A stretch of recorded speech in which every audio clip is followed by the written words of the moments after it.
I didn't realize something was wrong because nothing was loud. No fights, and no slammed doors, and no ultimatums. Just space. The kind that grows quietly until you don't remember what the room felt like when it was full.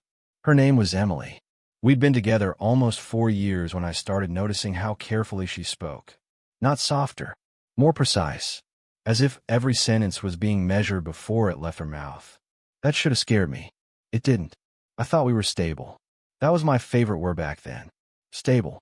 It sounded like something you build a life on. It never occurred to me that stable can also mean unmoving. We met in our early 30s. Both tired of chaos. Both proud of surviving things we never talked about. She laughed easily that I listened well. Or at least I thought I did. We fit. At first. I was the calm one. The reliable one. The man who didn't panic when things got hard. People admired that about me. Emily used to too. But admiration isn't the same as intimacy.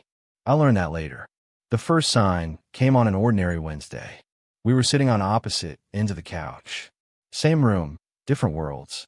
She looked at me and asked, "Do you ever miss us?" Not angrily. Genuinely. I answered too fast. "No," I said. "I think we're good." That was the moment something shifted. Not visibly, but permanently. She nodded. Didn't argue, didn't explain. She just leaned back and went quiet. I mistook that for agreement. It wasn't. Over the next few weeks, she stopped inviting me into her thoughts. Not intentionally, instinctively. She started telling me stories without emotion. Facts instead of feelings. Outcomes without the process. I told myself she was just busy. That was easier.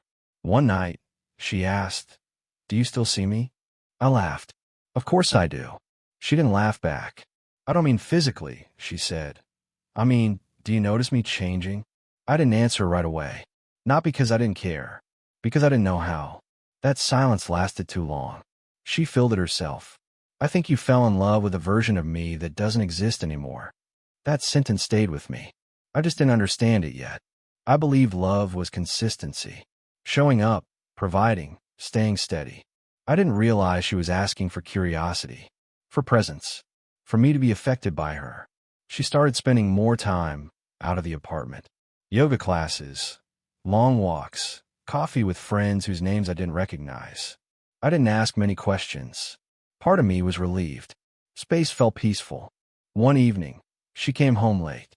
Not suspicious late. Thoughtful late. She sat across from me at the kitchen table and said, "I don't think you'd notice if I disappeared emotionally." I smiled. That's not true. I believed it. That's what makes this harder to tell. She reached for my hand, held it for a moment, then let go. "I think I already have," she said. That night, I lay awake beside her, staring at the ceiling. I felt something unfamiliar. Not fear, not anger. A quiet discomfort I didn't have a name for yet. The next morning, she left early. Kissed my cheek, same as always. But it felt like a goodbye rehearsed too many times. I didn't know it then, but I was already losing her. Not because I was cruel, not because I didn't love her, but because I loved her in a way that no longer reached her. After that night, I started paying attention. Not enough, but more than before. I noticed how she moved through the apartment like a guest. How she cleaned up after herself immediately, as if she didn't want to leave a trace. How she stopped sharing unfinished thoughts. She only brought me conclusions. I asked if something was wrong. She paused before answering. "I don't know how to explain it without sounding ungrateful," she said. That word stuck with me. Ungrateful. As if wanting more from love was a flaw. "I just feel alone," she continued. "Even when you're right here." I reached for logic. "I'm here every day," I said. "I support you. I don't disappear." She nodded. "I know," she replied. "That's not what I mean." We kept having versions of that conversation. Different words, same outcome. I defended my presence.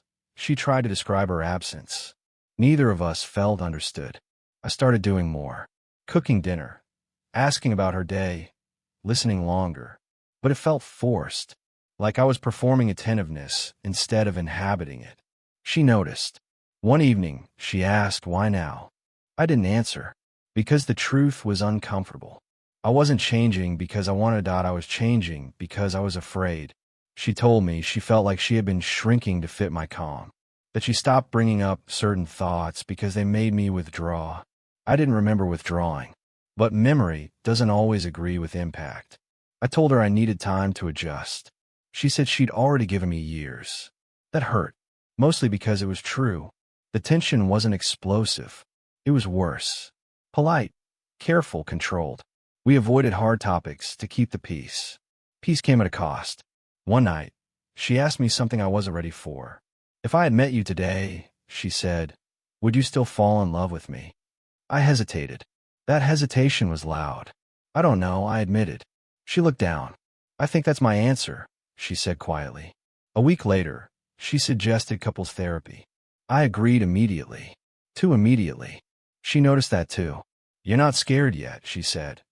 And that scares me. Therapy was uncomfortable. Not because of the questions, because of the mirrors. The therapist asked how we showed love. Emily spoke about emotional curiosity, shared presence, feeling chosen every day. I talked about stability, commitment, not leaving. Both valid, just incomplete. At home, Emily told me she felt like she was teaching me how to love her. And she was tired. I wanted to argue. I didn't. She started sleeping closer to the edge of the bed. Subtle, intentional. I didn't move closer. I told myself I was respecting her space. I was protecting myself. And the worst part, I still thought we were fine. I asked if she was thinking about leaving. She took a long time to answer. I'm thinking about what happens if I stay, she said. That was worse. I tried to remember the version of her I fell in love with.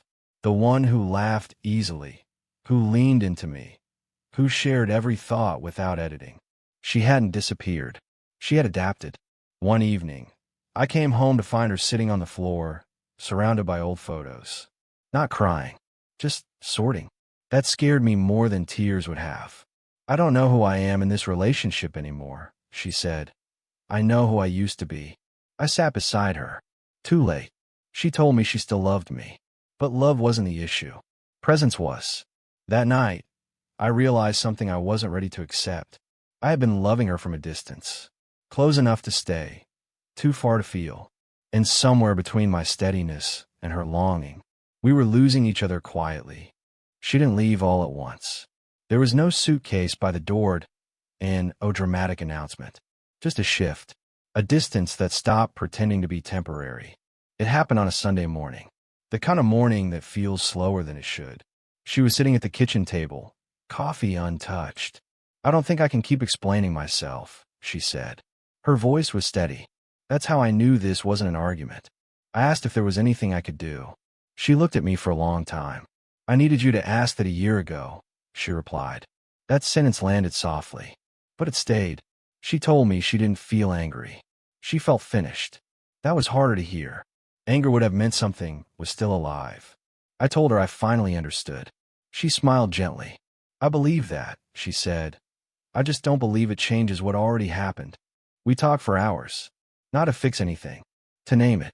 She said she had slowly stopped bringing parts of herself into the room because they weren't met. I said I had mistaken calm for connection. Both of us were right. She told me she felt lonelier with me than she did alone. That hurt, but also clarified everything.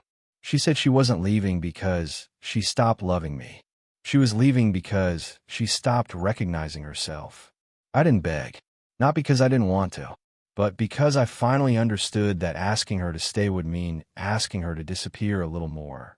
She moved out 2 weeks later, quietly, carefully, like someone who had already mourned. The apartment changed after that. Not immediately, gradually. The silence became heavier. The air stopped moving. I noticed how many of my days have been shaped around her presence without actually meeting it.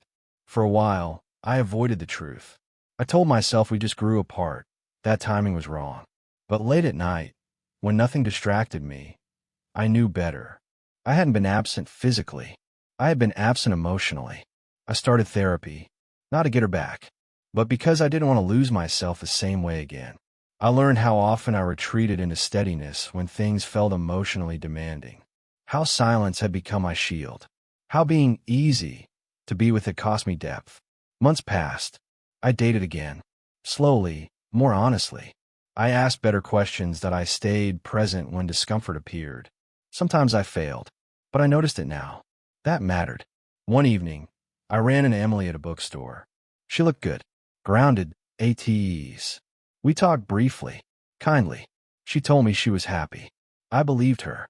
Before we parted, she said something I didn't expect. "You loved me in the only way you knew how," she said. "I just needed more than that." I nodded. So did I. After she left, I stood there for a moment. Not broken, not relieved, aware. I don't think love failed us. I think I did, quietly, unintentionally, over time. An understanding that didn't ruin me. It reshaped me. Some people don't leave to punish you. They leave to stop disappearing. I don't miss the relationship the most. I miss the man I could have been sooner. But maybe that's the point. Some lessons arrive too late to save the moment, but just in time to save the future.